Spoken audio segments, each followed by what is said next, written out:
بری ہوئی کشتی سمندر کے درمیان پہنچی تو ایک زبردست طوفان آ گیا۔ تمام لوگ اپنے بتوں کو پکارنے لگے۔ ان میں سے ایک شخص نے اللہ کو پکارا۔ مسافر حیرانی سے اس کو دیکھنے لگے کہ یہ مسافر کس اللہ سے دعا مانگ رہا ہے۔ طوفان بڑھتا رہا، کشتی کے اچکلوں میں اضافہ بھی ہوتا رہا، یہاں تک کہ ملاح نے بلند آواز سے کہا، ساتھیوں مجھے افسوس ہے کہ ہماری کشتی اس حالت میں کبھی کنارے پر نہیں لگ سکے گی۔ ہمیں اپنے سامان کا بوجھ کم کرنا ہوگا۔ آپ سے گزارش ہے کہ اپنی جانیں بچانے کے لیے اپنا سامان سمندر میں پھینک دیں۔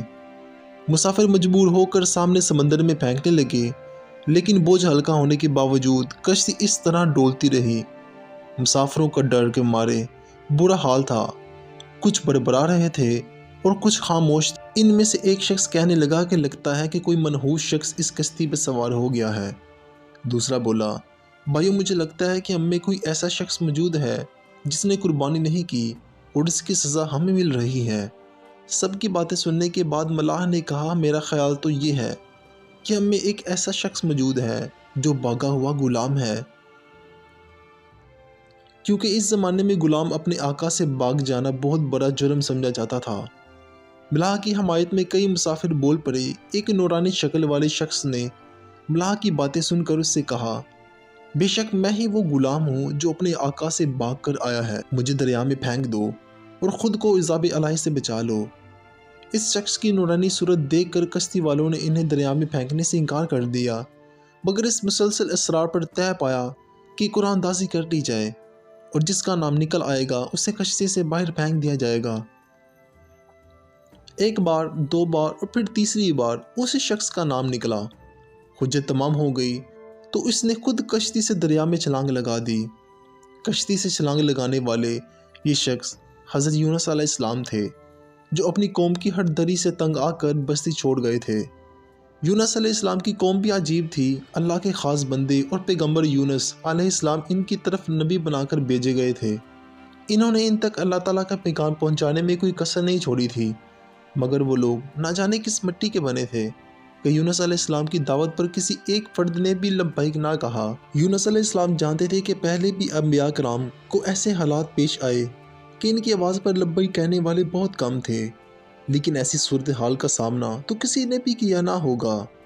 پوری کی پوری قوم میں کوئی بھی دین حق کو قبول کرنے سے انکار کر دیتا تھا۔ اس صورتحال میں ان کو پریشان کر دیا۔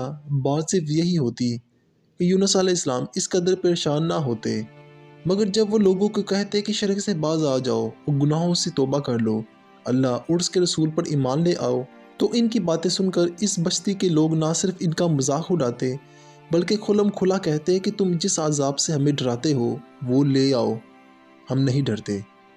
ان لوگوں کی انہی باتوں نے یونس علیہ السلام کو پریشان کر دیا تھا، اور انہوں نے وحی کے مطابق اہل بستی کو 3 دن کی مہلت دے کر کہا کہ اگر تم ابھی بھی ایمان نہ لائے تو پھر تم پر اللہ کا عذاب آ جائے گا۔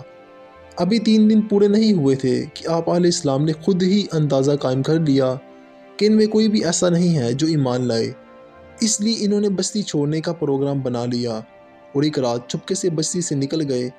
ایک طرف یونس علیہ السلام بستی چھوڑ کر جا رہے تھے کہ دوسری طرف ان کی مہلت اور بستی چھوڑنے کی خبر ایک شخص چند لوگوں کو سنا رہا تھا، مگر لوگ پریشان ہونے کی بجائے اس شخص کا مذاق اڑا رہے تھے۔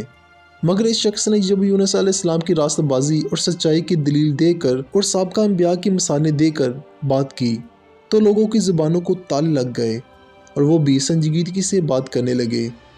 اس دوران مجلس میں موجود زیادہ تر لوگوں کی ہمدردیاں اطلاع دینے والے کے ساتھ ہو چکی تھیں۔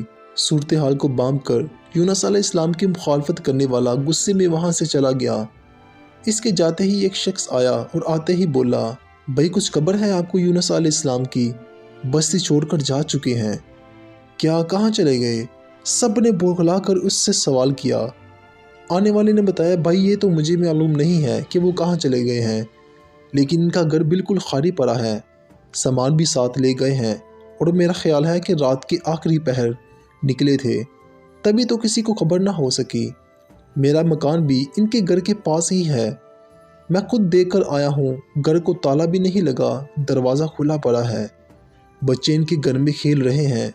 سب ایک دوسرے کا منہ تکنے لگے، ان کے چہرے خوف سے زرد پڑ چکے تھے۔ ایک بولا، میں مندر کے سب سے بڑے پروہت کو خبر دے کر آتا ہوں۔ یوں سب لوگ یہ خبر پہنچانے اور اس صورتحال سے نپٹنے کے لیے بھاگ کھڑے ہوئے۔ صرف ایک شخص وہاں موجود رہ گیا اور یہ تھا وہ پہلا شخص جو یہ اطلاع لایا تھا کہ یونس علیہ السلام نے عذاب آنے کی خبر دی ہے۔ اس نے یونس علیہ السلام کو تلاش کرنے کا فیصلہ کر لیا تھا، ان سے معافی مانگ کر ان پر ایمان لانے کا ارادہ کر چکا تھا۔ کچھ دیر سوچنے کے بعد اس راستے کی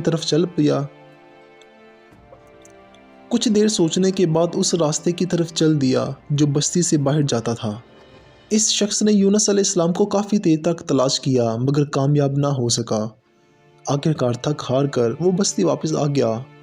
بستی والوں نے جب ان سے یونس علیہ السلام کا پوچھا تو اس نے بڑے دکھ کے ساتھ بتایا کہ اسے کوئی نہیں ملا۔ اس دوران ایک خوفناک منظر نے بستی کے رہنے والے تمام لوگوں کو ہلا کر رکھ دیا۔ آسمان پر کالے بادل ظاہر ہوئے اور گرجنے لگے، اور وہ لوگ جو دل سے جانتے تھے کہ یونس علیہ السلام اللہ کے سچے پیغمبر ہیں مگر صرف ضد، ہٹ درمی اور دوسرے لوگوں کے خوف سے آپ کا انکار کر رہے تھے، وہ پوری طرح ڈر چکے تھے۔ انہیں معلوم ہو گیا تھا کہ بے موسم بادل ہیں، یہ خیر کی بارش برسانے نہیں آئے بلکہ یہ اللہ تعالیٰ کا عذاب بن کر آئے ہیں، اور یہ عذاب اللہ کے اس اٹل فیصلے کے تحت آئے گا کہ اس کے رسول ہر حال میں غالب ہو کر رہتے ہیں۔ جو قوم ان کا انکار کر دیتی ہے اس کا دنیا سے نام و نشان مٹا دیا جاتا ہے۔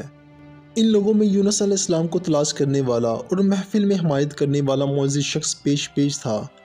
مالدار آدمی بستی کے بادشاہ کا درباری تھا۔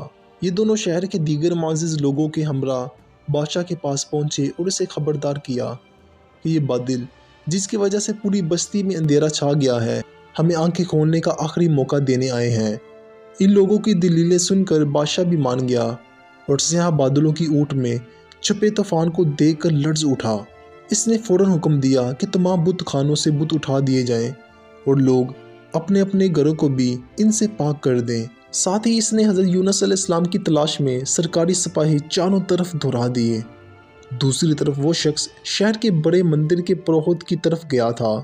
اس نے بھی پروہت کو قائل کر لیا۔ دراصل آسمان پر چھائے سیاہ بادلوں نے ان لوگوں کو حضرت یونس علیہ السلام پر ایمان لانے پر مجبور کر دیا تھا۔ اب لوگ مل کر توبہ کرتے ہوئے نظر آنے لگے۔ شہر کے ہر کونے میں لوگ جمع ہو گئے، ہاتھ اٹھا کر اللہ سے اپنے گناہوں کی معافی مانگنے لگے اور کہنے لگے، اے اللہ اس عذاب کو ٹال دے، ہمیں حضرت یونس علیہ السلام سے ایک دفعہ ملا دے، ہم پھر کبھی تیرے رسول کو ناراض نہیں کریں گے۔ مگر بہت تلاش کرنے کے باوجود بھی حضرت یونس علیہ السلام نہ ملے۔ قوم اچھی طرح جانتی تھی کہ جب تک اللہ ان کی توبہ قبول نہیں کرے گا، ان کے رسول حضرت یونس علیہ السلام پر ایمان نہیں لائیں گے، عذاب کا خطرہ رہے گا۔ وقت جیسے جیسے گزرتا رہا ان کی توبہ آنسوں میں بھیگ رہی تھی۔ انہوں نے رو رو کر اپنے گناہ دھوئے۔ اس عظیم اور مثالی توبہ میں امیر کبیر لوگ سب آگے تھے، حتیٰ کہ بادشاہ بھی۔ آخر 3 دن گزر گئے اور بادل بھی چھٹ گئے، عذاب ٹل گیا، لیکن حضرت یونس علیہ السلام کا کہیں نام و نشان نہ تھا۔ حضرت یونس علیہ السلام بستی سے نکل کر ایک ساحلی علاقے کی طرف چلے گئے تھے۔ مندر کا یہ حصہ بستی کے حدود سے باہر تھا۔ اس سے پہلے آپ نے راستے میں شہر کے آسمان پر بادل دیکھ کر یہی خیال کیا تھا کہ اللہ کا عذاب آ چکا ہوگا۔ ساحل پر ایک کشتی تیار تھی، آپ اس پر سوار ہو گئے۔ کشتی پر سوار کوئی بھی شخص آپ کو پہچانتا نہیں تھا، البتہ وہ لوگ آپ کی شخصیت سے بھی متاثر ہوئے، بغیر نہ رہ سکے۔ آپ زیادہ تر خاموش ہی رہتے تھے، اور اس کی وجہ یہ تھی کہ آپ اپنے دل میں ایک عجیب سی بے چینی محسوس کرتے تھے۔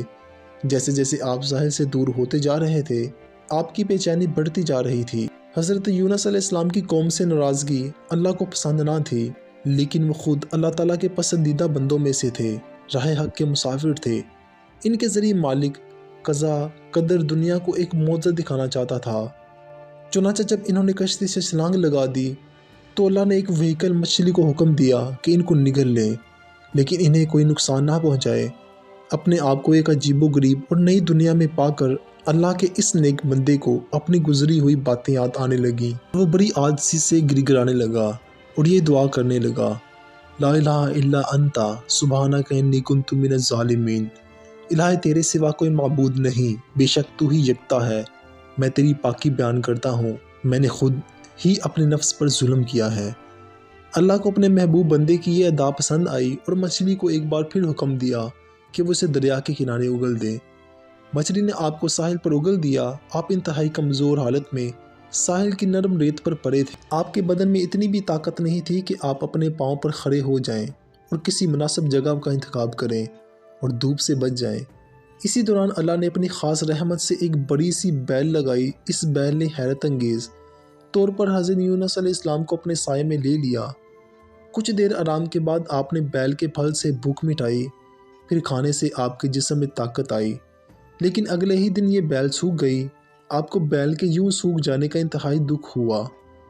آپ نے اللہ تعالیٰ سے ایک مرتبہ پھر معافی کی درخواست کی۔ تب اللہ تعالیٰ نے وحی کا سلسلہ دوبارہ شروع کر دیا اور فرمایا، تمہیں ایک معمولی بیل کے سوکھ جانے کا اس قدر غم ہے، حالانکہ اس میں بظاہر کوئی جان نہیں تھی۔ یہ نہ بولتی تھی نہ سنتی تھی۔ یاد کرو وہ وقت جب تم نے اپنی قوم کے لیے بد دعا کی اور پھر بستی چھوڑ کر چلے۔ حضرت یونس علیہ السلام ایک بار پھر اللہ تعالیٰ کے حضور دعا کیے، رو رو کر اپنی غلطی کی معافی مانگنے لگے اور ساتھ ہی وعدہ کیا کہ اگر انہیں زندگی ملتی ہے تو وہ دوبارہ بستی میں چلے جائیں گے اور اپنی قوم کو راہ راست پر لانے کی پوری کوشش کریں گے۔ آپ کی دعا قبول ہو گئی۔ آپ چند دن بعد چلنے پھرنے کے قابل ہو گئے۔ صحت مند ہوتے ہی آپ بستی کی طرف چل دیے۔ بستی کے لوگ بھی آپ کی تلاش سے مایوس نہیں ہوئے تھے۔ انہوں نے حضرت یونس علیہ السلام کو دیکھا تو آگے بڑھ کر ان کا استقبال کیا اور آپ کو انتہائی عزت اور احترام کے ساتھ بستی میں واپس لے کر آئے، اور ساتھ ہی اللہ کے حضور توبہ کر کے آپ پر ایمان بھی لے کر آئے اور اپنے آپ کو اللہ کے عذاب سے بچا لیا۔ وہ بستی جس میں حضرت یونس علیہ السلام مبعوث کیے گئے اس کا نام نینوا تھا، اور نینوا کی قوم دنیا کی وہ واحد قوم تھی جسے عذاب کے وقت توبہ نصیب ہوئی، اور انہوں نے ایمان لا کر دنیا کی کامیابیاں حاصل کیں۔ حضرت یونس علیہ السلام نے اپنی زندگی اسی بستی میں گزاری اور بالآخر فوت ہو کر اس میں دفن کیے گئے۔